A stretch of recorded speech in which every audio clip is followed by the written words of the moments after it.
이해운 기획예산처 장관 후보자 지명을 두고 논란이 거셉니다.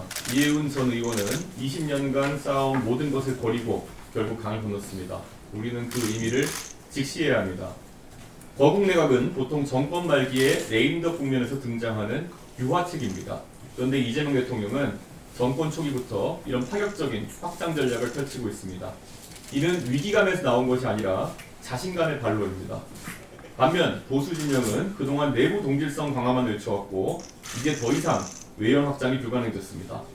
보수는 닫혀가고 민주당은 열려가고 있습니다. 어제 국민의힘은 최고위원회의를 열어 이해운 전 의원을 즉각 제명했습니다. 당내에서는 사상 최악의 해당 행위, 일제 구역과 다름없다라는 격한 비난까지 쏟아졌습니다. 탈영병의 목을 치고 배신자로 손가락질하는 것이 지금 우리가 해야 할 일입니까? 지금은 이해운 전 의원을 배신자로 몰아볼 때가 아니라 보수 진영이 국민께 매력적인 비전과 담론을 제시하며 희망을 드려야 할 때입니다. 해방 후 70년 만에 우리가 일본을 극복해낸 것은 요란했던 친일 정산의 산물이 아니라 도요타를 뛰어넘는 삼성과 하이닉스의 약진 덕분이었습니다. 마찬가지로 지금 이해운 후보자를 요란하게 배신자로 낙인 찍는 것은 무의미합니다. 정작 중요한 것은 보수 진영이 내놓는 경제 비전이 과연 국민에게 얼마나 매력적이냐는 점입니다. 윤석열 정권 3년을 겪는 동안 많은 이들이 고민했습니다. 저 사람을 당선시켜서 대한민국이 나아졌는가? 그리고 내 삶이 나아졌는가?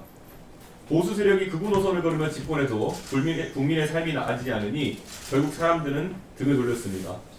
누군가 등을 돌렸다면 왜 떠나는지 그 이유를 살펴야지 떠난 사람을 저주해서 무엇을 얻겠습니까?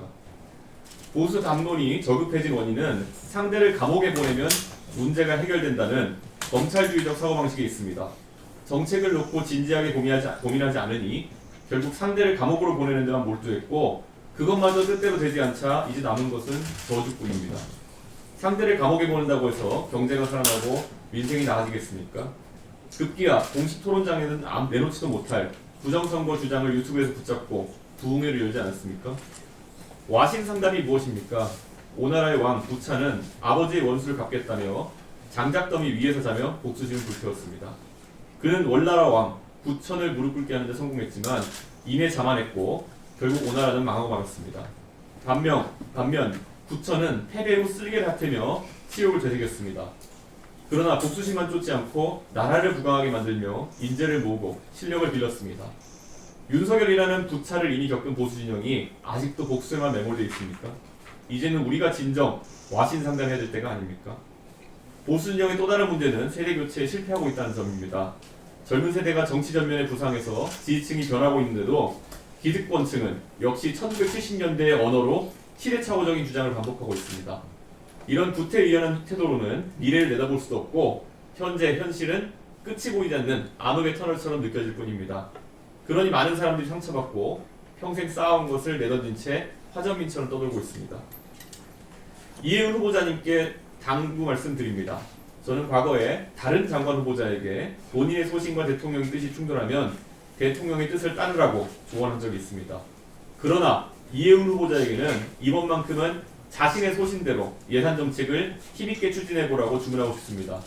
대통령이 그 소신을 받아들일 배포가 있느냐에 따라 이해운 후보자의 이번 선택이 옳았는지가 판가름이 날 것입니다. 그 외에는 이 논란을 잠재울 방법이 없습니다. 이재명 정부의 선심성, 낭비 재정을 막아내고 자신의 역량을 직접 증명해 보십시오. 반대로 대통령에게 아부하거나 그 정권에 부역하는 모습을 보인다면 제가 아무리 개인적으로 가까워도 정치인으로서 결코 용납할 수 없습니다. 그때는 저도 이해운 후보자를 향해 가차없는 비판을 뽑을 것입니다. 임진왜란 당시 원균이 조선수군을 무모하게 이끌어서 칠천량 해전에서 괴멸당했을 때 간신히 빠져나온 배 12척이 남아있었습니다. 그 12척이 올바른 지휘관을 만나 전략적 요충지인 명량해협을 지켜내어 나라를 구했습니다. 개혁신당의 배는 고작 3척에 불과합니다. 그러나 3척이라도 옳은 길목을 지키면 나라를 지킬 수 있습니다. 반대로 107척이라도 사지로 향하면 결국 전멸하고맙니다. 개혁신당은 비록 규모는 작지만 방향은 알고 있습니다. 저희 개혁신당은 보수의 근본부터 다시 세우기 위한 고민을 멈추지 않겠습니다. 국민에게 희망과 비전을 제시하고 젊은 세대에게 문을 활짝 열어주는 정당, 그것이 진정한 보수입니다.